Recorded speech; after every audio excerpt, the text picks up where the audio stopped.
स्वामिने तापहारिणे गुरु ब्रह्मा गुरु विष्णु गुरुदेवो महेश्वरं गुरुदेवो परं ब्रह्म तस्मै श्री गुरवे नमः।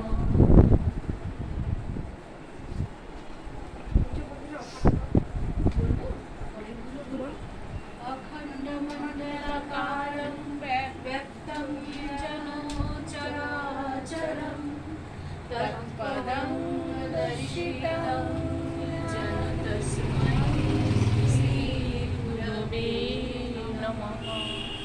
अज्ञानतिमिरान्धकारणो कारणो हे रविनन्दनो वन्दनो खण्डनो हे शरणागत किङ्कर भीतमने गुरुदेव दया करु दीनजने गुरुदेव दया करु दीनजने गुरुदेव दया करु दीनजने गिरिकन्दर तामस भास्कर हे তুমি বিষ্ণু প্রজাপতি শঙ্কর হে পরব্রহ্ম পরাৎপর বেদ বলে গুরুদেব দয়া করো দীনজনে গুরুদেব দয়া করো দীনজনে গুরুদেব দয়া করো দীনজনে মনোবারণ শাসন অঙ্কুশ হে নর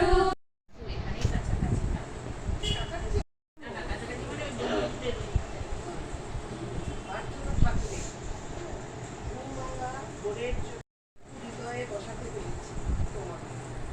কতটুকু ভক্তি ছিল, যতটুকু ভক্তি ছিল সম্পূর্ণ শুনেছি আমার জননী করুণাময়ী ঠাকুরের পার্বতী। এই অনন্ত দেবতা তিনি সকলকে শ্রেষ্ঠ করিয়া রয়েছে। আমাকে শিষ্য দৃষ্টি দান করো, যেন তোমার কৃপায় আমি তোমার সর্বদায় আবির্ভাব দর্শন কখনো যেন তোমার দর্শনে বঞ্চিত না হই। আমাকে শেখাও যেন অহরহ তোমারই অন্বেষণ এবং সর্বক্ষণ তোমার আশ্রয়ে ভরসায় থাকি। যে ঠাকুর অন্তিম কাল পর্যন্ত তোমাকে স্মরণ করতে পারি। আমি যেন সদা সর্বদা অনুভব করি তুমি আমার সাথেই আছো।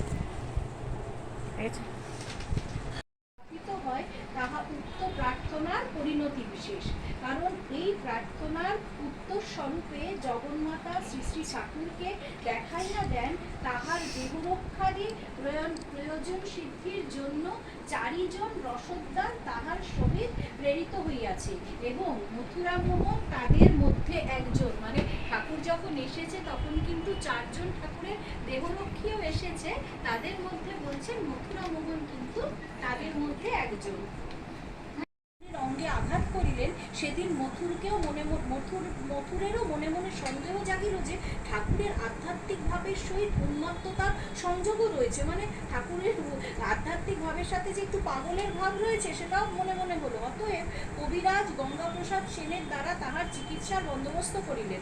অধিকন্তু তর্কযুক্তির হায় ঠাকুরের মনকে অধিকতর সুসংযত করিতে সচেষ্ট হইলেন। পরন্তু এই ক্ষেত্রে মথুরবাবুর পরাজয় ঘটিল। মথুরবাবু কিন্তু ডাক্তার ডেকেছিল, এখানে কিন্তু মথুরবাবুর পরাজয় হলো যে ঠাকুরের কোনো রোগ না, এটা একদিন যুক্ত যুক্তিবাদী মথুরবাবু বলিলেন, ঈশ্বরকেও আইন মেনে চলতে হয়। তিনি যা নিয়ম একবার করে দিয়েছেন তা রদ করবার কারণ ক্ষমতা নাই। শ্রীরামকৃষ্ণ তাহাতে উত্তর দিলেন, ও কি কথা তোমার? যার আইন ইচ্ছে করলে সে তখনই রদ করতে পারে। এখানেই আসে এক গভীর উপলব্ধি। স্বামী বিবেকানন্দ শিখিয়েছিলেন, জীবনের লক্ষ্যকে কেন্দ্র করে মনকে স্থির করতে হবে। আর স্বামী সর্বপ্রিয়ানন্দজি সেই শিক্ষাকেই সহজ ভাষায় বলেন, মন্ত্রই হলো প্রকৃতি। জগজ্জননী, জগজ্জননী কথার অর্থ তখন বোধের বাইরে। কানে ছিল শুধু মা সারদা নাম। কেবলম কৃপাহি কেবলম শরণ্যে। জয় জয় রাম কৃষ্ণ শরণম রাম কৃষ্ণ শরণম রাম কৃষ্ণ শরণম শরণ্যে। শরণাগতহম শরণাগতহম শরণাগতহম শরণ্যে। প্রভু শরণাগতহম শরণাগতহম শরণাগতহম শরণ্যে। জয় রাম কৃষ্ণ শরণম রাম কৃষ্ণ শরণম রাম কৃষ্ণ শরণম শরণ্যে। নমো শ্রী গুরবে নমো শ্রী গুরবে নমো শ্রী গুরবে নমো নমো নমো শ্রী গুরবে নমো শ্রী গুরবে নমো শ্রী গুরবে নমো নমো। জয় জয়। মেয়েও ছিলেন, মা তার ভাষা জানতেন না, অথচ নিবেদিতার সঙ্গে একসাথে খেতে বসতেন।